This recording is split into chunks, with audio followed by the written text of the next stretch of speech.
Hello दोस्तों, स्वागत है आपका टीचर तक के यूट्यूब क्लासेस में। दोस्तों अगर आप वीडियो पे आ गए हैं तो प्लीज़ वीडियो को लास्ट तक देखिएगा। आपका दोस्तों ईवीएस में 15 नंबर का जो एनसीईआरटी से प्रश्न आता है वो दोस्तों 15 नंबर में आप 15 नंबर ला सकते हैं अगर आप पूरी एनसीईआरटी 3 से 5 तक का पढ़ लेते हैं तब। अगर दोस्तों आप वीडियो को छोड़कर चले जाएंगे तो इसी तरह जो है कि आप वीडियो में घूमते रहेंगे चारों तरफ, आपका कोई भी एनसीईआरटी का टॉपिक क्लियर नहीं होगा। लेकिन दोस्तों इस वीडियो में हम लोग ने पूरा एनसीईआरटी को पढ़ा हुआ है और उसमें से वन लिनियर और विथ इमेज के साथ दोस्तों इसमें हम लोग पढ़ने का प्रयास करेंगे। और दोस्तों ये आपको पता ही होगा, अगर आप ईवीएस के पेपर अगर आप उठा के देखेंगे सीटेट के प्रीवियस ईयर के, तो इसमें दोस्तों एनसीईआरटी से 15 नंबर एकदम लिख कर रख लीजिए, 15 नंबर आते ही आते हैं। और जैसा कि यहाँ पे हम लोग वन लिनियर पढ़ेंगे और उसके बाद आप कोई भी पेपर उठा करके देखिएगा, आप पेपर में दोस्तों 15 नंबर के 15 नंबर आप आसानी से कर जाएंगे। तो दोस्तों लास्ट तक वीडियो में जरूर बने रहिएगा। और हम लोग यहाँ पे चलिए स्टार्ट करते हैं। स्टार्ट करने से पहले दोस्तों बता दें, अगर आप चैनल पे पहली बार आए तो प्लीज टीचर तक के चैनल को आप सब्सक्राइब कर लीजिएगा। अगर दोस्तों अपने दोस्तों में शेयर करना है तो इसको शेयर कर दीजिएगा। अगर दोस्तों ये चैनल सर्च में नहीं आता है तो इस तरह का आप @teachertak24 लिख करके अपने दोस्तों को बोलिए। इस तरह जो है कि आप लोग हमारे चैनल से जुड़िए और हम लोग जल्दी से जो है कि इस एनसीईआरटी को खत्म करेंगे। तो चलिए सबसे पहला जो है कि हम लोग 3 से स्टार्ट करेंगे, कक्षा 3 का, ठीक है। और लगभग जितने सारे प्रश्न बनते हैं दोस्तों सभी प्रश्नों को वन लिनियर और विथ इमेज के साथ दोस्तों इसमें शामिल किया गया है। अगर दोस्तों इसका आपको पीडीएफ भी चाहिए तो पीडीएफ आप डिस्क्रिप्शन बॉक्स में जाइएगा, वहां से पीडीएफ डाउनलोड कर सकते हैं, या हमारे टेलीग्राम चैनल से जाकर के आप इस पीडीएफ को डाउनलोड करके पढ़ सकते हैं। और लास्ट में दोस्तों जब आपका एग्जाम होगा तो ये पीडीएफ बहुत ही कारगर साबित होगा। तो चलिए दोस्तों हम लोग स्टार्ट करते हैं और यहाँ पे देखते हैं वन लिनियर हमारे ईवीएस। एक दोस्तों यहाँ पे विष्णु चिंचालकर के बारे में बात की गई है और ये मशहूर कलाकार हैं दोस्तों, ठीक है। और ये कहाँ के हैं विष्णु चिंचालकर? ये हैं इंदौर, जो कि एमपी यानी मध्य प्रदेश में पड़ता है। और ये क्या करते हैं दोस्तों, ये सूखे पत्तों से बढ़िया चित्र बनाते हैं। देखिए अगर ये एनसीईआरटी अगर आप पढ़ेंगे तो इनकी पूरी कहानी है, उस कहानी को पढ़ना पड़ेगा उसमें। और ये पत्ते जो सूखे सूखे पत्ते हैं उनसे दोस्तों ये हाथी बना देते हैं, चूहा बना देते हैं, पक्षी बना देते हैं। इस तरह का ये बहुत बढ़िया कलाकारी करते हैं। अब देखिए दोस्तों फिर इसी अध्याय में बात की गई है चूहों के बारे में। तो जो चूहों की देखने की जो क्षमता होती है दोस्तों वो कम होती है। चूहे क्या करते हैं, बहुत कम देखते हैं, चूहों को बहुत कम दिखाई देता है, लेकिन चूहे सूंघने, छूने और टेस्ट करने की क्षमता में बहुत ही अच्छी होती है। चूहों की जो दोस्तों सूंघने की क्षमता होती है और टेस्ट करने की जो क्षमता होती है और छूने की जो क्षमता होती है बहुत ही तीव्र होती है, ठीक है। अब देखेंगे इसी चैप्टर में बात किया गया दोस्तों गांधी जी के 150वीं वर्षगांठ पर स्वच्छ भारत मिशन का शुरुआत किया गया था। तो पूछा जाता है एकदम आपके एनसीईआरटी से प्रश्न पूछा जाता है कि बताइए स्वच्छ भारत मिशन का शुरुआत गांधी जी के कौन से जयंती पे की गई थी? तो 150वीं जयंती पे दोस्तों यहाँ पे किया गया था इनके स्वच्छ भारत मिशन अभियान की शुरुआत। अब देखेंगे दोस्तों फिर खाने से भी पूछा जाता है। तो ये चैप्टर है दोस्तों खाना अपना अपना अपना अपना, इसी चैप्टर से दोस्तों इसको शामिल किया गया और इसमें खानों के बारे में बात किया गया है। और एनसीईआरटी में यहाँ से जरूर जो है कि प्रश्न बनते हैं कि कश्मीर के लोग क्या खाते हैं, हांगकांग के लोग क्या खाते हैं, इस तरह का आपको कथन में भी प्रश्न पूछ देते हैं। तो यहाँ पे दोस्तों हम लोग इस प्रश्न को चलिए देख लेते हैं। ये दोस्तों एक लड़की है जिसका नाम है लीचेन, और लीचेन जो है कि कुछ कह रही है। और वो क्या कह रही है? कह रही है कि मैं हांगकांग में रहती हूँ। ये कहाँ की रहने वाली है लीचेन? हांगकांग की। और कह रही है मुझे और मेरी माँ को सांप खाना बहुत पसंद है। देखिए क्या खाना पसंद है? सांप खाना बहुत पसंद है। और जब भी हमारी सांप खाने की इच्छा होती है तब हम पास के एक होटल में जाकर लिंग हु फेन खाते हैं, ठीक है। और देखिए दोस्तों पूछा जाता है कि लिंग हु फेन क्या है, ठीक है।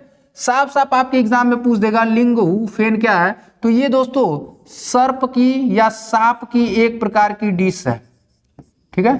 सांप का एक प्रकार का डिश है जिसे लिंग हु फेन कहा जाता है। तो अगर आपके एग्जाम में पूछा जाए कि लिंग हु फेन क्या है तो आप जवाब देंगे क्या? सर्प का एक डिश है। फिर पूछा जाएगा दोस्तों कहाँ के लोग इसको खाते हैं? तो हांगकांग के लोग इसको खाते हैं। इतना बस आप क्लियर कर लीजिएगा तो आपका दोस्तों कभी भी इस तरह के प्रश्न गलत नहीं होंगे, ठीक है।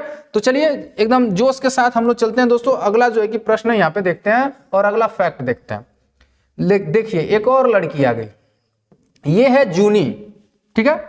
और जूनी भी दोस्तों कुछ कह रही है और ये भी अपने खाने के बारे में कुछ डिस्कस कर रही है, और इसको भी हम लोग यहाँ पे देखेंगे और ये देखेंगे ये कहाँ के रहने वाली है और ये अपने खाने में क्या क्या खाती है। तो अगर देखेंगे दोस्तों तो ये कह रही है मैं कश्मीर में रहती हूँ, यानी ये लड़की जो है कहाँ रहती है, कश्मीर में। तो हम लोगों को जाहिर सी बात है कहाँ के खाने की बात की जा रही है, कश्मीर की। कर ये सरसों के तेल में बनी मछली मुझे बहुत पसंद है, ठीक है।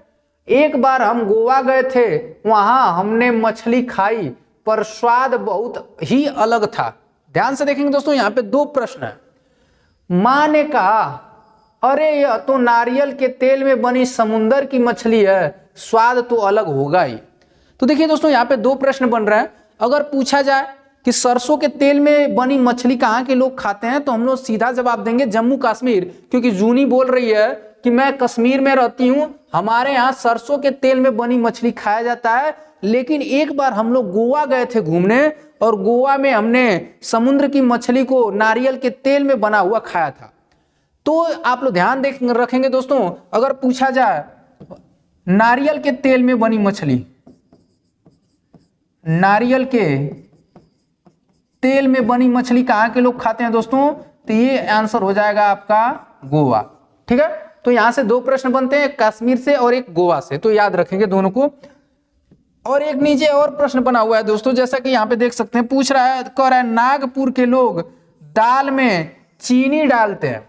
देखिए जो नागपुर के लोग हैं दोस्तों, जब उनका खाना बन जाता है तो वो खाना में दाल के अंदर चीनी को डाल करके खाते हैं। तो ये प्रश्न भी एक जो है कि बन सकता है आपका कि दाल में चीनी डाल करके कहाँ के लोग खाते हैं, तो आंसर आपका क्या हो जाएगा, नागपुर, ठीक है। अगर दोस्तों आप पहली बार अगर जुड़ रहे हैं चैनल से, तो प्लीज चैनल को एक बार सब्सक्राइब कर दीजिएगा और इस चैनल को अपने दोस्तों में भी शेयर कर दीजिएगा। दोस्तों अभी नया चैनल है, इसको आप जल्दी से हमारे फैमिली से जुड़ जाइए। और जल्द ही दोस्तों आपको अगर आप क्लास लेना चाहते हैं सीडीपी का, तो सीडीपी का भी दोस्तों डिस्क्रिप्शन बॉक्स में लिंक मिल जाएगा, उसमें जाकर के आप सीडीपी की भी क्लास ले सकते हैं। हरिशंकर सर द्वारा बहुत ही अच्छे तरीके से सीडीपी पढ़ाया जाता है, तो उसको भी जाकर के एक बार आप जरूर चेक करके देखिएगा कि सीडीपी आपको कैसा लग रहा है, ठीक है। अब चलिए अगले पॉइंट पे चलते हैं हम लोग और अगले टॉपिक को डिस्कस करते हैं। यहाँ पे एक टॉमस जी हैं, ठीक है, ये बच्चा जिसका नाम है टॉमस, और ये क्या कह रहा है और अपने खाने के बारे में क्या बड़ाई करेगा देखेंगे यहाँ पे, ठीक है। कह रहा मैं केरल में रहता हूँ, कहाँ रहता हूँ, केरल में। मुझे सबसे अच्छी दो चीजें लगती हैं, वे चीजें मेरे घर के आंगन में ही उगती हैं, एक ऊपर ऊंचे पेड़ पर और दूसरी जमीन के नीचे। बस नारियल डली हुई किसी भी करी के साथ उबला हुआ टैपियोका मिल जाए तो मजा आ जाता।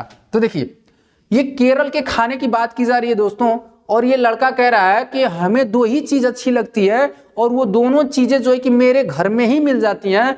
एक जो है घर के आंगन में ही उगता है और एक ऊंचे पेड़ पर उगता है। फिर कह रहा है उसमें नारियल डली हुई करी डाल के खाया जाता है, और टेपियोका, वो क्या है, टेपियोका। तो पूछा जाता है दोस्तों कि टेपियोका कहाँ के लोग खाते हैं, तो ये कहाँ के लोग खाते हैं, केरल के।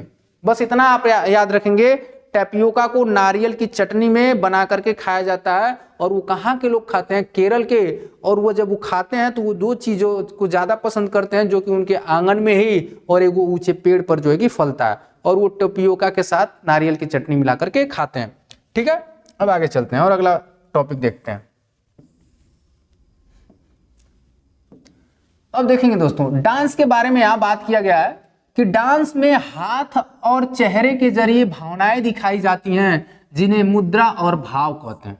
ये पॉइंट भी ध्यान रखिएगा, क्योंकि दोस्तों जब आप देखते होंगे अगर कोई नृत्यांगना अगर कथक करती है, चाहे कोई भी डांस करती है, तो वो अपने चेहरे के साथ और अपने हाथ को इस तरह वो लोग हिलाते हैं कि उसी से जो है कि डांस की क्रियाओं का पता चलता है, और चेहरे से और हाथ से उनकी भावनाएं दिखती हैं, और वही उसको हम लोग कहते हैं मुद्रा और भाव, ठीक है, ये याद रखेंगे। अब आगे चलते हैं। एक पक्षी है दोस्तों मैना, ये झटके से अपनी गर्दन आगे पीछे करती है, ठीक है। देखिए दो प्रश्न यहां से बनते हैं, एक मैना पे और एक उल्लू पे, एक मैना पक्षी पे और दोस्तों एक उल्लू पक्षी पे। और इन दोनों प्रश्नों को यहीं पे हम लोग दोस्तों पढ़ लेंगे और आप हमेशा के लिए याद कर लेंगे, भूलेंगे नहीं, नहीं तो यहाँ पे दोस्तों कंफ्यूजन हो जाता है। पूछता है मैना झटके से अपनी गर्दन आगे पीछे करती है। तो अगर पूछा जाए कि वो कौन सा पक्षी है जो अपना गर्दन झटके से आगे पीछे करती है, तो वो दोस्तों क्या है, मैना। अगर पूछे कि काफी हद तक अपने सर को या गर्दन को कौन पीछे घुमा लेता है, तो वो है दोस्तों उल्लू। अब देखते हैं उल्लू का लगभग 360 से थोड़ा कम ही दोस्तों घूमता है, लेकिन काफी हद तक अपनी सर को पीछे कर सकता है, वो है उल्लू। और जो अपने सर को आगे पीछे करती है वो है मैना, झटके से करती है, ठीक है। और यहाँ अगर काफी हद तक अपने गर्दन को पीछे तक घुमा लेता है तो वो है दोस्तों आपका क्या, उल्लू, ठीक है। अब आगे चलते हैं। पंछियों के पंख उन्हें उड़ने में मदद करते हैं और गर्माहट भी देते हैं। पक्षियों के पुराने पंख झड़ते रहते हैं और नए पंख आते हैं। देखिए दोस्तों, जाहिर सी बात है जो पंख होते हैं वो सभी पक्षियों में होते हैं। तो जो पंख होते हैं दोस्तों वो करते क्या है, वो उनको उड़ने में तो मदद करते हैं, और बाकी सब जब क्या होता है, सर्दी होता है तो उनको गर्माहट भी वो प्रदान करते हैं। और पक्षियों के जब पुराने पंख होते हैं वो झड़ जाते हैं, फिर नए पंख आते हैं। ये तो आम बात है, किसी तरह जो है कि इस प्रश्न को हम लोग कर लेंगे। लेकिन सबसे इंपॉर्टेंट प्रश्न अगर हम लोग देखेंगे दोस्तों, तो बहुत ही इंपॉर्टेंट प्रश्न है ये ब्रेल लिपि से संबंधित, ठीक है। तो इस ब्रेल लिपि को आप अपने दिमाग में बैठा लीजिएगा, क्योंकि दोस्तों यहां से जो प्रश्न आते हैं ये प्रश्न आपके कथन वाइज आते हैं, और जब तक आप पूरे फैक्ट को नहीं पढ़ेंगे तब तक आप कथन वाइज प्रश्न को भी नहीं कर पाएंगे। तो चलिए इन सभी को हम लोग पढ़ लेते हैं, और जब कभी भी इस तरह का प्रश्न आएगा तो एक बार जरूर आप जाकर के उन प्रश्नों को सॉल्व करिएगा। मैं 100% कहता हूं दोस्तों, आप प्रश्नों को उड़ा देंगे, ठीक है। तो चलिए देखते हैं, ब्रेल लिपि के बारे में जानेंगे। देखिए ब्रेल लिपि जो है दोस्तों, ये लुईस ब्रेल जो कि फ्रांस के रहने वाले थे, उन्हीं के नाम पे ब्रेल लिपि पड़ा। और देखिए ये लुईस ब्रेल की कहानी जब आप पढ़ेंगे दोस्तों तो बहुत ही मजेदार इनकी कहानी लगेगी, और इन्होंने बहुत ही स्ट्रगल करके इस लिपि को खोजा, और इस लिपि से आज जो है कि सभी दृष्टिबाधित व्यक्तियों का उद्धार होता है, ठीक है। तो चलिए इसको देखते हैं। लुईस ब्रेल 3 साल की उम्र में, देखिए जितने सारे फैक्ट हैं ये सभी याद करने हैं। जैसे वहां पे दे देगा 4 साल तो वो गलत हो जाएगा, ठीक है। लेकिन यहाँ पे देखेंगे लुईस ब्रेल की 3 साल की उम्र में किसी दुर्घटना से उनकी आंखों की रोशनी चली गई थी। पूछा जाता है कथन में ए और बी करके कि बताइए लुईस ब्रेल की 3 साल की उम्र में किसी दुर्घटना से उनकी आंखों की रोशनी क्या हो गई, चली गई। अब देखेंगे लुईस ब्रेल की पढ़ाई में रुचि थी और वह पढ़ने लिखने के लिए विभिन्न नए तरीके सोचने लगे। उन्होंने जो तरीका निकाला बाद में उसे ब्रेल स्क्रिप्ट के नाम से जाना गया, ठीक है। तो देखिए ये जो लुईस ब्रेल जी थे वो फ्रांस के रहने वाले थे, और ये कभी एक प्रकार का इनका किसी कारणवश 3 साल की जब इनकी उम्र थी उसी समय इनकी आंखों की रोशनी चली जाती है, और ये पढ़ने में इतना चेष्टा करते थे, इतना नया नया तरीका ढूंढने लगे कि मैं कैसे सीखूंगा। तो उन्होंने एक तरीका निकाला जिसे ही ब्रेल स्क्रिप्ट के नाम से जाना गया, और बाकी सब इससे और रिलेटेड जो होते हैं ब्रेल लिपि से वो आगे हम लोग प्रश्न को देखते हैं। इतना आप लोग याद रखिएगा, इनसे जीवनी से संबंधित है। लेकिन अगर यहाँ पे देखेंगे हम लोग तो यहाँ पे इनके ब्रेल लिपि के बारे में बात की गई है कि उनकी ब्रेल लिपि कैसे थी और कितने उसमें अंक थे, ये सारे चीजों हैं, और कैसे जो है कि उनको प्रयोग किया जाता है वो देखेंगे, ठीक है। तो ये स्क्रिप्ट जो है दोस्तों यानी ब्रेल लिपि 6 बिंदुओं पर आधारित थी। कितने बिंदु थे, 6 बिंदु थे। जैसे यहाँ पे देखेंगे दोस्तों तो इस तरह का कुछ 6 बिंदुओं पर आधारित वो ब्रेल लिपि थी, ठीक है। अब जो है ये कंप्यूटर के प्रयोग से लिखी जा सकती है। देखिए पहले क्या किया जाता था दोस्तों, इसको ब्रेल लिपि को एक मोटे कागज पर लिखी जाती थी जिसमें एक नुकीले चीज से बिंदुओं को उभारा जाता था। पहले जब ब्रेल लिपि की खोज की गई तो उसको बनाने के लिए दोस्तों एक उभरे हुए कागज पे एक पिन से दोस्तों या नुकीली चीज से उसको उभारा जाता था और उसको स्पर्श करके संख्याओं को चाहे शब्दों को पढ़ा जाता था। लेकिन अब जो नए युग में कंप्यूटर से भी ब्रेल लिपि को लिखा जाता है। अब यहाँ देखेंगे ब्रेल लिपि में उभरे हुए बड़े बिंदुओं पर उंगलियों के सहारे इसे पढ़ा जाता है, ठीक है। अगर आप ही दोस्तों अगर महसूस करके देखिए, अगर इस तरह कोई उभरी हुई चीजें अगर आप आंख बंद करके उसके छूने का प्रयास करेंगे तो आपको भी पता चल जाएगा कि वहां क्या लिखा हुआ है। उसी प्रकार ब्रेल लिपि को भी छू करके पढ़ा जाता है। अब ध्यान देखेंगे ब्रेल लिखावट उन लोगों के लिए होती है जो आंखों से देख नहीं सकते, वह उन्हीं बिंदुओं को छू कर समझते हैं। यानी जो दृष्टिबाधित व्यक्ति होते हैं दोस्तों वो छू कर इस ब्रेल लिपि को पढ़ते हैं। और दोस्तों पूछा जाता है विश्व ब्रेल दिवस कब मनाया जाता है, तो ब्रेल दिवस दोस्तों हर 4 जनवरी को मनाया जाता है। ठीक है, ये विश्व ब्रेल दिवस दोस्तों 4 जनवरी को मनाया जाता है। ये वाला फैक्ट भी आप याद रखेंगे। ठीक है, अब आगे चलते हैं और अगला टॉपिक देखते हैं। अब देखिए, अब हम लोग दोस्तों घरों के बारे में बात करेंगे। जैसे दोस्तों हम लोग जिस जगह से बिलोंग करते हैं दोस्तों, यहाँ पे दोस्तों हम लोग कई तरह के घर में रहते हैं। हम लोग दोस्तों झोपड़ी में भी रहते हैं, करकट का एक घर होता है दोस्तों, उसमें भी रहते हैं, और दोस्तों पक्के के मकान हैं वहां पे भी रहते हैं। लेकिन दोस्तों कुछ ऐसे शहर हैं या कुछ ऐसे प्रदेश हैं जहाँ पे दोस्तों अलग अलग तरीके के घर होते हैं, और इन्हीं घरों को दोस्तों इसमें बात किया गया है कि किस स्थान के कैसे घर होते हैं। तो यहाँ पे जो सबसे पहले बात करेंगे हम लोग दोस्तों, ये पहला घर है असम का। तो इसमें पहले घर के बारे में हम लोग बात करेंगे, और ये घर कहाँ का है? असम का। और असम के घरों की बात करेंगे कि असम में घर कैसे बने होते हैं। ठीक है, अब देखेंगे असम में घर जमीन से 10 से 12 फुट ऊपर होते हैं। जितने सारे यहाँ पे इंपॉर्टेंट पॉइंट है दोस्तों, यहाँ पे देख सकते हैं हाईलाइट किया गया। यही पूछा जाता है कि 10 से 12 फुट ऊपर होते हैं, यानी जमीन से 10 से 12 फुट ऊपर वहां के घर होते हैं। और यह बांस से बनाए जाते हैं। किससे बनाए जाते हैं? बांस से। और घर के अंदर भी काफी लकड़ियों का ही प्रयोग किया जाता है। ठीक है, घर के अंदर लकड़ी का ही प्रयोग किया जाता है, और घर को दोस्तों बांस पे ही बनाया जाता है। जैसा कि इसमें आप देख सकते हैं बड़े बड़े बांस के बंबू लगा करके 10 से 12 फुट ऊपर बनाया जाता है। ठीक है, असम में घर ऊंचाई पर बनाए जाने का कारण यह है कि असम में भारी बारिश होती है, जिसके कारण घर में पानी भरने का खतरा बना रहता है। तो दोस्तों जाहिर सी बात है, अगर आपके ही गांव में अगर बाढ़ आ जाए, तो बाढ़ आने के लिए हम लोग क्या करते हैं, जब बाढ़ आ जाता है तो हम लोग कुछ ऊंचे स्थानों पे चले जाते हैं। तो यहाँ पे जो असम है, असम में लगभग बारिश ज़्यादा होते रहती है, तो यहाँ के लोग परेशान हो जाते हैं, तो इसलिए उनके घरों में पानी चला जाता है। तो वो लोग क्या करते हैं, बम्बू के ऊपर 10 से 12 फुट ऊपर फिर लकड़ी बिछा करके फिर बांस का ही प्रयोग करके अपना घर बनाते हैं, और फिर जो है कि पानी ऊपर तक नहीं चढ़ पाता। यही मेन कारण है कि वहाँ पे ज़्यादा बारिश होती है। ठीक है, अब देखेंगे दोस्तों यहाँ पे मनाली के जो घर हैं वो यहाँ पे देख सकेंगे, ये मनाली के घर हैं। ठीक है, और मनाली के घर जो है कि दोस्तों कैसे होते हैं, तो जो मनाली के घर होते हैं दोस्तों पत्थर से और लकड़ी दोनों से बनाए जाते हैं, और यहाँ बारिश के साथ साथ बर्फ भी पड़ती रहती है।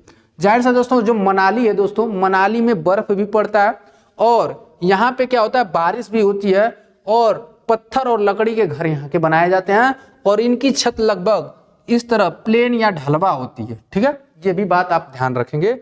अब आगे चलते हैं और आगे जो है कि किसी प्रदेश के घरों के बारे में बात करते हैं, और वो प्रदेश है आपका दोस्तों राजस्थान।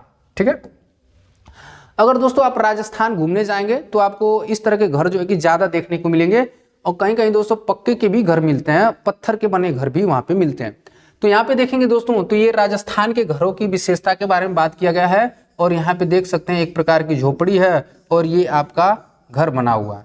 अब इन घरों के बारे में हम लोग यहाँ पे देखते हैं कि राजस्थान में मड़, जो कि एक प्रकार की गीली मिट्टी है, के घर बनाए जाते हैं, जो मड बनाए जाते हैं। और मड जो है कि दोस्तों गीली मिट्टी से बनाया जाता है, और छत इनकी झाड़ियों से बनती है। दोस्तों अगर आप राजस्थान में कभी घूमने गए होंगे तो देखते हैं वहां पे ज्यादा कटीली झाड़ियां बहुत ज्यादा पाई जाती है, मरुस्थलीय इलाकों में, वैसे भी आपको पता होगा। ठीक है, और राजस्थान के लोग टैंक जो होते हैं उसे वो क्या कहते हैं, टंका कहते हैं। ठीक है, अपनी भाषा में जो टैंक होता है पानी भरने वाला, उसे वो लोग टंका कहते हैं। ये आप बात भी ध्यान रखेंगे। अब देखो, राजस्थान के लोग अपने घर के आंगन में गड्ढा बनाते हैं। पूछा जाता है कि कहाँ के लोग अपने घर में गड्ढा बनाते हैं, तो वो गड्ढा बनाते क्यों है? ठीक है, राजस्थानी लोग छत को ढलानदार बनाते हैं, जिसमें वो बारिश के पानी को इकट्ठा करते हैं और उसका उपयोग दैनिक जीवन में करते हैं। तो देखिए दोस्तों, जो आंगन में गड्ढा बनाते हैं और अपने छत को जो ढलानदार बनाते हैं, जब बारिश होता है तो बारिश का पानी उसी गड्ढे में आकर के इकट्ठा हो जाता है, फिर उस गड्ढे के पानी को इस्तेमाल करते हैं। क्योंकि दोस्तों राजस्थान में बहुत ऐसे जगह है जहाँ पानी की दिक्कत होती है, तो इस तरह का जो कि कृत्य किया जाता है कहाँ, राजस्थान में, और राजस्थान के घर इसी तरह होते हैं। ठीक है, तो दोस्तों आप जो है कि अगर ये वीडियो को आप देख रहे हैं तो प्लीज एक बार कमेंट करके बताइएगा ये वीडियो आपको कैसा लग रहा है। अगर दोस्तों इस वीडियो को अगर आप पसंद करते हैं तो प्लीज़ वीडियो को, अगर आप लाइक नहीं किए तो प्लीज़ वीडियो को एक बार लाइक कर दीजिएगा और अपने दोस्तों में इसको दनादन शेयर कर दीजिए, क्योंकि हम लोगों को कुछ सपोर्ट मिल पाए और हम लोग पूरे जोश के साथ जो है कि पूरा ये एनसीईआरटी मैं खत्म कर पाऊँ। ठीक है, तो जल्दी से दोस्तों ये मेरा पहला वीडियो है इस चैनल पे, तो प्लीज़ इस वीडियो को आप जल्दी से जल्दी अपने दोस्तों में शेयर कर दीजिए और अभी तक चैनल को सब्सक्राइब नहीं किए हैं तो प्लीज़ सब्सक्राइब कर दीजिएगा। और यहाँ पे हम लोग बात करते हैं और कुछ स्थान के बारे में। यहाँ देखेंगे दोस्तों, कह रहा है हमारे यहाँ बारिश बहुत होती है। अभी हम लोग दोस्तों देखें कहाँ बारिश ज़्यादा हो रही थी, असम में। ठीक है, अभी असम के घरों के बारे में हमने पढ़ा है। अब यहाँ कुछ हम लोग असम के बारे में ही जानेंगे। कभी कभी तो चारों तरफ घुटनों तक पानी भर जाता है, फिर हम स्कूल जाने से नहीं रुकते। एक हाथ में किताबें उठाते हैं और दूसरों हाथ में बांस को पकड़ते हैं। हम जल्दी जल्दी बांस और रस्सी से बना पुल पार कर जाते हैं। तो देखिए दोस्तों, जाहिर सी बात है, अभी हमने पढ़ा कि जो असम होता है, असम में बारिश भी होती है तो घर को ऊंचा बनाया जाता है। तो वहाँ के जो बच्चे हैं उनके स्कूल जाने के जो कार्य होते हैं वो कैसे अपना स्कूल जाते हैं उसके बारे में वर्णन किया गया है। तो वो लोग क्या करते हैं दोस्तों, इस तरह कैसा जैसा बना करके और एक तरफ और दोनों तरफ बीच में इस तरह लगा करके और उस पर बांस बिछा करके ये लोग स्कूल जाते हैं। जैसा आप देख सकते हैं यहाँ पे क्रॉस करके बांस को लगाया गया जगह जगह पे, और इस पे जो है कि 2 या 4 बांस लगा दिए जाते हैं और इस पे बच्चे एक हाथ में बुक लिए हुए हैं और एक हाथ से अपने बांस को पकड़े हुए हैं और स्कूल जाते हैं। हम लोग दोस्तों जब बचपन में थे, छोटे होते थे, तो सोचते थे कब बारिश हो जाए कि हम चुपचाप घर में पड़े रहेंगे, स्कूल ना जाना पड़ेगा। लेकिन ये लोग बच्चे बहुत ही मेहनती होते हैं असम के, कितना भी बारिश होता है तो उनका रोज का कार्य होता है, वो लोग स्कूल जाते ही जाते हैं। ठीक है, तो अब चलते हैं दोस्तों आगे और अगला टॉपिक यहाँ पे देखते हैं। अब देखिए दोस्तों, पूछा जाता है ट्रॉली से कहाँ के बच्चे स्कूल जाते हैं। ठीक है, तो अगर ट्रॉली की बात किया जाए तो यहाँ पे आप लोग साफ साफ देखेंगे ट्रॉली के बारे में बात किया गया कि ट्रॉली से कहाँ के बच्चे स्कूल जाते हैं। तो यहाँ देखेंगे दोस्तों साफ साफ लिखा हुआ है लद्दाख, और लद्दाख के बच्चे कैसे ट्रॉली में स्कूल जाते हैं उनके कठिनाइयों के बारे में यहाँ पे लिखा गया और सुविधाओं के बारे में भी लिखा गया। यहाँ पे देखेंगे स्कूल पहुंचने के लिए हमें रोज नदी पार करनी होती है, यानी दोस्तों इनको नदी पार करके स्कूल जाना होता है। और वो नदियाँ क्या होती हैं, खूब चौड़ी और गहरी नदी होती हैं। नदी के पार जाती हुई मजबूत लोहे की रस्सी होती है, यह दोनों तरफ से भारी पत्थरों या पेड़ों से कसकर बंधी रहती हैं। ट्रॉली, अब ट्रॉली कहते किसके हैं, लकड़ी से बना एक झूला होता है जिसे हम लोग ट्रॉली कहते हैं, और पुली की मदद से इस रस्सी पर सरकती है। हम 4 या 5 बच्चे एक साथ ट्रॉली में बैठ जाते हैं और पहुंच जाते हैं नदी के उस पार। देखिए लद्दाख में बताया जा रहा है कि दोस्तों कि लद्दाख के जो बच्चे हैं वो कैसे स्कूल जाते हैं। तो ये जो लद्दाख के बच्चे हैं इनको रोज नदी पार करके स्कूल जाना पड़ता है, और वो नदियां खूब चौड़ी होती हैं, तो उसको दोस्तों अपने आप जो कि पार नहीं कर पाएंगे, और तैर के पार करेंगे तो उनके कपड़े भी दोस्तों भीग जाएंगे। तो वहां पे जो क्या किया जाता है, दोनों तरफ जो है कि बड़े बड़े लोहे के तार लगा दिए जाते हैं, और इन लोहे के तार को मजबूत पत्थर से या पेड़ों से कस करके बांध दिया जाता है, और उसमें एक लकड़ी से बना झूला लगा दिया जाता है जिसे हम लोग ट्रॉली कहते हैं, और उसे एक रस्सी पर सरकाया जाता है, और उसमें से लगभग 4 से 5 बच्चे, ये पॉइंट याद रखना, कितने, 4 से 5 बच्चे, वहीं देगा 6 से 7 बच्चे तो गलत हो जाएगा, 4 से 5 बच्चे उसमें बैठ करके स्कूल चले जाते हैं। तो ये कहाँ के हैं, लद्दाख के बच्चे ट्रॉली से स्कूल जाते हैं। इस पॉइंट को आप लोग ध्यान रखेंगे। ठीक है, अगर दोस्तों आप मैं बार बार बोल रहा हूं, अगर आप वीडियो देख रहे हैं तो प्लीज वीडियो को अगर लाइक नहीं किया तो प्लीज लाइक कर दीजिएगा, अपने चैनल को सब्सक्राइब कर दीजिएगा। अब देखते हैं हम लोग सीमेंट के बने पुल कहाँ मिलते हैं। ठीक है, सीमेंट से बने पुल आपको कहाँ देखने को मिलते हैं इसके बारे में बात करेंगे। ठीक है, तो जो समतल स्थान होते हैं, जो समतल स्थान होते हैं या मैदानी भाग होते हैं, वहां पे दोस्तों सीमेंट के पुल मिलते हैं। जैसे हम लोग जहाँ रहते हैं दोस्तों, यहाँ पे जो पुल मिलते हैं वो सीमेंट के ज्यादा से ज्यादा मिलते हैं। ठीक है, तो हमें भी कई बार कई जगह पानी पार करना पड़ता है, तब हम पुल से जाते हैं। ये सीमेंट, ईंट और लोहे के सरियों से बने होते हैं। देखो पुल पर चढ़ने उतरने के लिए सीढ़ियां भी होती हैं।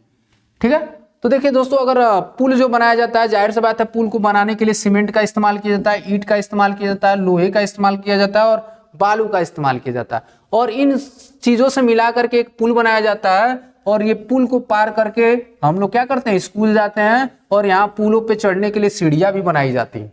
इस तरह का जो कथन है वो मैदानी इलाकों के लिए कहा गया है। ठीक है, अब आगे चलते हैं।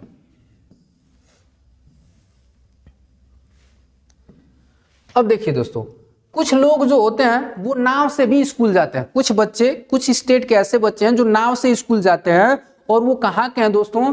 तो ये बच्चे आप देख रहे होंगे केरल के हैं। कहाँ के हैं? केरल के। और केरल के बच्चे कैसे स्कूल जाते हैं, यहाँ पे उनका उल्लेख किया गया है। तो यहाँ पे देखेंगे दोस्तों, तो ये एक लकड़ी की नाव है। ठीक है, छोटी सी लकड़ी की नाव है, इसमें 2 या 4 बच्चे बैठे हुए हैं और ये अपने स्कूल जा रहे हैं। और ये कैसे स्कूल जाते हैं केरल के बच्चे, इसका उल्लेख किया गया है कि बल्लम। ये बल्लम क्या होता है? तो ये केरल में नदी पार करने के लिए प्रयोग किया जाता है, और बल्लम लकड़ी की बनी एक छोटी सी नाव होती है। तो पूछा जाता है दोस्तों कि बल्लम से कहाँ के लोग स्कूल जाते हैं? तो बल्लम में बैठ करके केरल के बच्चे जो है कि दोस्तों कहाँ जाते हैं? अपने स्कूल जाते हैं। ठीक है, तो याद रखेंगे दोस्तों कि केरल के लोग या केरल के बच्चे जो होते हैं छोटे छोटे, वो बल्लम में बैठ करके, और बल्लम जो है दोस्तों लकड़ी की एक छोटी नाव होती है, इसको भी आप ध्यान रखेंगे। ठीक है, अगर दोस्तों शब्दों में आपको फंसाएगा तो आप जो है कि एनसीईआरटी पढ़े रहेंगे तो आपको कोई दिक्कत नहीं होगी, आप सारे प्रश्न जो है कि कर लेंगे। फिर देखेंगे दोस्तों यहाँ पे ऊंट गाड़ी है। क्या दोस्तों? ऊंट गाड़ी। और ऊंट गाड़ी दोस्तों आपको नाम से ही प्रसिद्ध है, ऊंट। आपको ऊंट का नाम आते ही पता चल जाता होगा कि राजस्थान में ऊंट सबसे ज्यादा पाए जाते हैं। तो ऊंट से जो बच्चे स्कूल जाते होंगे, कहाँ के जाते होंगे? राजस्थान के जाते होंगे। तो यहाँ देखेंगे ये बच्चा कह रहे हैं हम रेगिस्तान में रहते हैं, हमारे यहाँ दूर दूर तक रेत ही रेत नजर आती है, हम ऊंट गाड़ी में बैठकर स्कूल जाते हैं। तो पूछा जाता है कि ऊंट गाड़ी से बैठ के लोग स्कूल जा रहे हैं, वो कहाँ के बच्चे हैं? तो वो राजस्थान के। ऊंट गाड़ी में बैठकर दोस्तों स्कूल राजस्थान के बच्चे जाते हैं। अब आगे देखते हैं दोस्तों, और अगला जो है कि टॉपिक यहाँ पे देखते हैं क्या है। अब दोस्तों बैलगाड़ी आ गया। ठीक है, तो बैलगाड़ी कहाँ के लोग बैठ के स्कूल जाते हैं? कहाँ के बच्चे बैलगाड़ी में जाते हैं? ये प्रश्न पूछा जाता है। तो यहाँ देखेंगे, हम बैलगाड़ी में बैठकर हरे भरे खेतों से धीरे धीरे निकलते हुए स्कूल पहुंचते हैं। तेज धूप या बारिश हो, हम अपनी छतरियां खोल लेते हैं। देख रहे हैं यहाँ पे चित्र में कुछ बच्चे हैं बैलगाड़ी में, और इधर हरे भरे खेत हैं, बीच में रास्ता है, उससे होते हुए, और जब धूप होती है या बारिश होती है तो ये लोग अपनी छतरी को क्या कर लेते हैं दोस्तों? खोल लेते हैं और वे स्कूल चले जाते हैं। और बैलगाड़ी मैदानी इलाकों के गाँव में अक्सर प्रयोग में लाई जाती है। अब तो दोस्तों बैलगाड़ी का प्रचलन ही खत्म हो गया, क्योंकि दोस्तों सबके घरों पे साइकिल हो गई है, सबके घरों पे बाइक हो गई है, सबके घरों पे दोस्तों 4-4 पहिए वाला वाहन हो गया। तो लोग जो है कि उसी से अब स्कूल जाने लगते हैं। लेकिन एनसीईआरटी में दोस्तों अभी ऐतिहासिक जो जितने सारे उपकरण है उनको बचा करके अभी रखा गया है। जैसा कि आपको पता ही, बैलगाड़ी के बारे में बच्चों को जागरूक कराया जाता है कि बैलगाड़ी क्या होती थी। अब कुछ साल के बाद भी बच्चे नहीं जान पाएंगे कि बैलगाड़ी होता क्या था। हम लोगों का जब समय था दोस्तों, तो हम लोग भी बैलगाड़ी को देखे हैं और बैलगाड़ी पे हम लोग भी बैठे हुए हैं। लेकिन अब के बच्चे जो है कि बैलगाड़ी समझ ही नहीं पाएंगे कि बैलगाड़ी होता क्या है। तो इसी बात को दोस्तों बताने के लिए इस तरह के जो है कि बच्चों के एनसीईआरटी में इसको शामिल किया गया है कि बैलगाड़ी से बच्चे कहाँ स्कूल जाते हैं? तो मैदानी इलाके में। ठीक है, ये याद रखेंगे। अब देखिए कुछ जो है कि दोस्तों जुगाड़ गाड़ी। अब देखेंगे यहाँ ये जो है कि जुगाड़ गाड़ी है। ठीक है, पूछा जाता है जुगाड़ गाड़ी से लोग कहाँ स्कूल जाते हैं। ठीक है, और ये जुगाड़ गाड़ी होती क्या है, जुगाड़ गाड़ी बनती कैसे है? तो यहाँ पे देखेंगे दोस्तों, तो एक जो है कि बुलेट है या मोटरसाइकिल कह सकते हैं, मोटर साइकिल। अब इस मोटरसाइकिल में दोस्तों आप देख सकते हैं एक जो है कि अलग से पहिया जोड़ करके और एक ट्रॉली लगा दी गई है, और यही कहलाती है क्या? जुगाड़ गाड़ी। अब इधर देखते हैं जुगाड़ गाड़ी आखिर है क्या। ठीक है, और जुगाड़ गाड़ी को कैसे बनाया जाता है, और जुगाड़ गाड़ी में भी बच्चे स्कूल जाते हैं। तो देखिए हमारी गाड़ी का नाम है जुगाड़, यह फटफट करती हुई चलती है ना शानदार। आगे से देखो तो मोटर बाइक की तरह दिखाई देती है, पर पीछे से लकड़ी के फट्टों से बनी। तो पूछा जाता है कि जुगाड़ गाड़ी कैसे बनती है? तो जुगाड़ गाड़ी आगे से मोटरसाइकिल और पीछे से लकड़ी के फट्टों से बना होता है, उसे कहते हैं जुगाड़ गाड़ी। ये आप ध्यान रखेंगे। और जुगाड़ गाड़ी में भी कुछ बच्चे पढ़ने जाते हैं। तो अगर हमारे यूपी में बात किया जाए दोस्तों, तो यूपी में पश्चिमी की तरफ अगर आप जाएंगे तो इस तरह की जुगाड़ गाड़ियाँ ज़्यादा मिलती हैं। और दोस्तों भैंसा गाड़ी भी और बैलगाड़ी भी वहां पे कुछ अभी देखने को मिलते हैं, जिसमें लोग अपना चारा और कृषि का कार्य करते हैं। ठीक है, तो ये बहुत ही उपयोगी होती है गाड़ी और इसका उपयोग कई कार्यों के लिए किया जा सकता है। अब आगे चलते हैं।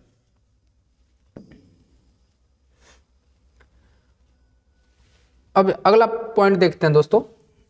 यहां पे बात किया गया दोस्तों उत्तराखंड के बारे में। उत्तराखंड में दोस्तों कहा गया कि घने जंगलों में दिन में भी अंधेरा रहता है। जाहिर सी बात है दोस्तों, जब जहां ज्यादा से ज्यादा वन रहेंगे तो उसमें प्रकाश सही से आ ही नहीं पाएगा, तो वहां क्या होगा, ज्यादा से ज्यादा अंधेरा ही रहेगा और सन्नाटे में पक्षियों और जानवरों की आवाजें सुनाई देती हैं। ठीक है, और देखेंगे बर्फ पर पैर जमाते हुए ध्यान से चलना चाहिए, ताजी बर्फ में पैर धंस जाते हैं और अगर बर्फ जमी हुई हो तो पैर फिसल भी सकते हैं। तो देखिए दोस्तों, जहां पे ज्यादा बर्फ पड़ती है उसके बारे में बात किया जाता है कि अगर बर्फ अगर जमा हुआ है तो आपको ध्यान से पैर रख करके चलना चाहिए, नहीं तो उसमें पैर भी धंस जाएंगे। अगर बर्फ जमी हुई है तो अगर आप सही से नहीं चलेंगे सावधानी से तो उस पर फिसल करके आप गिर भी सकते हैं। तो बर्फ से बचने के उपाय हैं और ये फैक्ट में पूछा जा सकता है और पूछा भी गया है दोस्तों कि बर्फ पर अगर धंसा हुआ है, बर्फ पे आप धंस जाएंगे कब, जब बर्फ जमी रहेगी तब, जब बर्फ क्या होगा, जमते हुए ध्यान से चलना चाहिए, जमाते हुए। ठीक है, पैर को जमाते हुए कहाँ चलना चाहिए, बर्फ पे चलना चाहिए, नहीं तो बर्फ में पैर धंस जाएगा। और ये भी पूछा जाता है बर्फ जमी हुई होती है तब क्या होता है, तो पैर फिसल जाता है। ठीक है, तो इस तरह के प्रश्न कथनों में पूछे जा सकते हैं। और उत्तराखंड ये सबसे ज्यादा पूछा गया दोस्तों, जो मैं यहाँ पे अभी इसको स्टार बना रहा हूँ, ये सबसे ज्यादा प्रश्न पूछे गए हैं कि उत्तराखंड में कैसे रास्ते मिलते हैं। तो उत्तराखंड में ऊबड़ खाबड़ और पथरीले रास्ते मिलते हैं। ये दोस्तों आप ध्यान में रखिएगा, क्योंकि यहाँ से जो कि प्रश्न बनता है, भले ये दोनों प्रश्न न पूछे जाएं आपसे, लेकिन ये दोस्तों आप कभी भी उठाकर देखेंगे तो एनसीईआरटी से ये प्रश्न जरूर आया हुआ कहीं मिलेगा कि उत्तराखंड में ऊबड़ खाबड़ रास्ते और पथरीले रास्ते मिलते हैं। ठीक है, अब देखते हैं दोस्तों अगला प्रश्न। यहाँ पे दोस्तों देख रहे हैं कुछ पक्षी हैं और इन पक्षियों के बारे में कुछ डिटेल बताया गया है और ये पक्षियां कैसे होते हैं इनके बारे में बात किया गया। तो देखिए, पक्षियों के कान दिखते नहीं हैं, बल्कि उनके सिर के दोनों तरफ छोटे छोटे छेद होते हैं। ये पंखों से ढके रहते हैं और इन्हीं से उनको सुनने में क्या होती है, मदद मिलती है। तो दोस्तों आप चिड़िया को देखेंगे, जैसे हमारा कान देखिए दोस्तों बाहर है, उसी प्रकार चिड़ियों के भी कान होते हैं, लेकिन उनके कान दिखाई नहीं देते। उनके कान छोटे छोटे छिद्र जैसे दोनों तरफ होते हैं और उनके पंखों से चाहे बालों से ढके रहते हैं और उन्हीं के माध्यम से वो लोग क्या करते हैं, सुनते हैं। छिपकली के भी छोटे छोटे छेद जैसे कान होते हैं जो बहुत ही ध्यान से देखने पर दिखाई देंगे। देखिए, जो छिपकली होती है दोस्तों उसके भी कान होते हैं।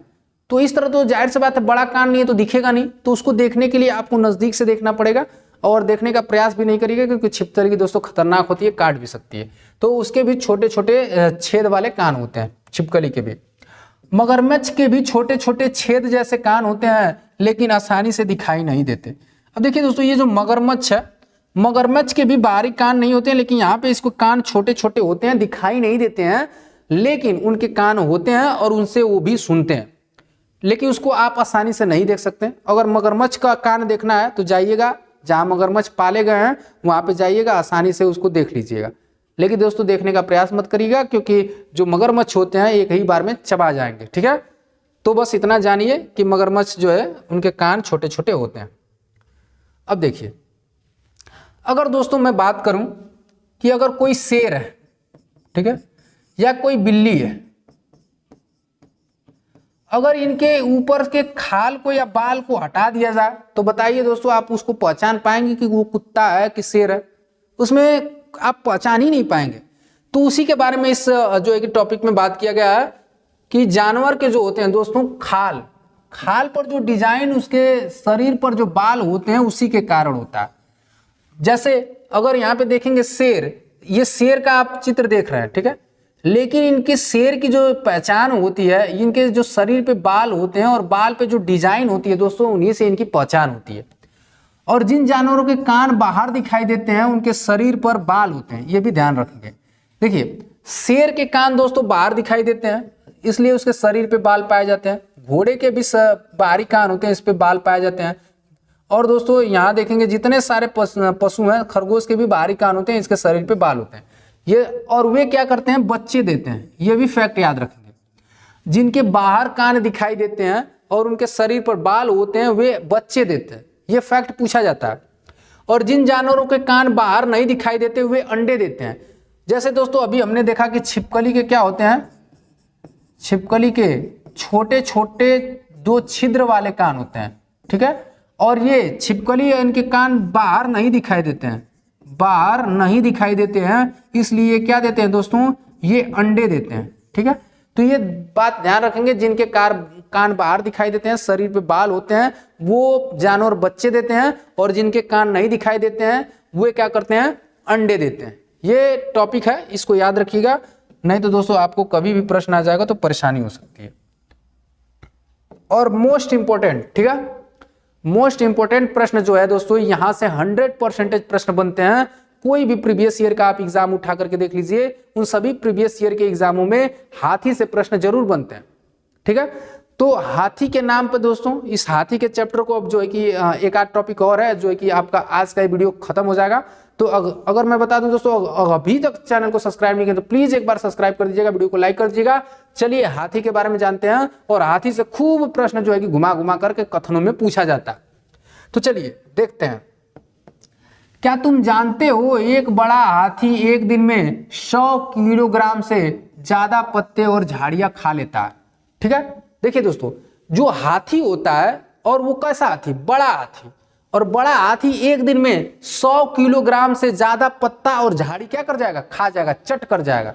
क्योंकि दोस्तों हाथी जो होते हैं विशाल होते हैं और उनका पेट भी खूब बड़ा होता है, तो जाहिर सी बात है दोस्तों 100 किलो उसके लिए कुछ नहीं है। 100 किलो ये क्या, पत्ते और झाड़ी एक दिन में खत्म कर जाएगा। और देखिए हाथी के बारे में और फैक्ट है कि हाथी बहुत कम आराम करता है। तो ये पॉइंट आप लोग ध्यान रखिएगा।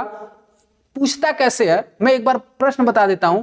अगर दोस्तों ये कथन में पूछेगा तो यही गलत करेगा, कहेगा कि 200 किलो खा जाता है, कहेगा 200 किलोग्राम। तो जाहिर सी बात है अगर 100 किलो अगर आपको याद है तो 200 किलो पूछेगा तो हम लोग क्या करेंगे, उसको डायरेक्ट गलत काट देंगे। फिर यही पूछेगा हाथी बहुत ज्यादा आराम करता है, तो जाहिर सी बात है वो भी कथन गलत हो जाएगा, क्योंकि यहाँ पे साफ साफ लिखा गया दोस्तों हाथी बहुत कम आराम करता है। अब आगे देखेंगे, एक दिन में केवल 2 से 4 घंटे ही सोते हैं। कितने सोते हैं, 2 से 4 आवर्स, यानी 2 से 4 घंटे। यहीं पे दोस्तों फंसाएगा, कह देगा 5 से 7 घंटे सोता है, तो वो प्रश्न भी गलत हो जाएगा। हमेशा याद रखना कि वो कम सोते हैं और 2 से 4 घंटे ही सोते हैं, इससे ज्यादा वो नहीं सोते हैं, ठीक है। और हाथी को पानी और कीचड़ में खेलना बहुत भाता है, यानी कीचड़ में खेलना उनको बहुत पसंद आता है। जैसा कि यहाँ पे देख सकते हैं ये पानी में है और पानी में ये लोग खेल रहे हैं, ठीक है। आप देखते भी है हाथी जो होता है अपने सूंड में पानी वगैरह कीचड़ वगैरह लेके खेलते हैं, ठीक है। और ये जो खेलते हैं, क्यों खेलते हैं, क्योंकि इनको शरीर को इससे क्या मिलती है, ठंडक मिलती है, इसलिए वो लोग क्या करते हैं, पानी में और कीचड़ में खेलते हैं। वैसे उनके कान भी पंखे की तरह होते हैं। जाहिर सी बात है दोस्तों हाथी के खूब बड़े बड़े इस तरह कान होते हैं और वो कान पंखा की तरह होते हैं, और जब इनको गर्मी लगती है तो वो अपना कान जो है कि हवा करके, कान को हिला करके अपना हवा करते हैं, ठीक है। ये पॉइंट भी याद रखेंगे, ठीक है। एक बार फिर देख लेते हैं दोस्तों, हाथी जो होता है 100 किलो तक खाता है, ठीक है। एक बार फिर देख लेते हैं दोस्तों, हाथी एक बड़ा हाथी एक दिन में 100 किलो खा लेता है और ज्यादा से ज्यादा पत्ते और झाड़ियां खा लेता है 100 किलो, बहुत कम आराम करता है, एक दिन में केवल 2 से 4 घंटे सोता है। हाथी पानी और कीचड़ में खेलना इनको पसंद आता है, शरीर को इनको इससे ठंडक मिलती है। वैसे कान उनके पंख की तरह होते हैं जो हिला करके हवा करते हैं, ठीक है। तो इस तरह का दोस्तों हाथी से रिलेटेड प्रश्न हमने खत्म कर दिया, और बाकी सब जो एनसीईआरटी है दोस्तों, वो एनसीईआरटी हम लोग दोस्तों अगले वीडियो में पढ़ेंगे। अगर दोस्तों आपका साथ सही रहता है, आप इस वीडियो को ज्यादा से ज्यादा जरूर शेयर कर दीजिएगा। अगर चैनल को सब्सक्राइब नहीं किया प्लीज चैनल को सब्सक्राइब कर दीजिएगा। और दोस्तों अगर आप सीडीपी की भी क्लास देखना चाहते हैं तो यहाँ पे एक जो है कि आई बटन होगी या डिस्क्रिप्शन बॉक्स में लिंक मिलेगा, या दोस्तों जब ये वीडियो खत्म होगा तो साइड में एक जो है कि वीडियो आपको मिल जाएगा, तो उस पर जाकर के क्लिक सीडीपी की भी क्लासेस ले सकते हैं। तो दोस्तों ये वीडियो आपको कैसा लगा प्लीज कमेंट करके बताइएगा। अपना प्यार इसी तरह बनाए रखिएगा। मिलते हैं दोस्तों अगले वीडियो में एक नए टॉपिक के साथ, तब तक के लिए बाय बाय।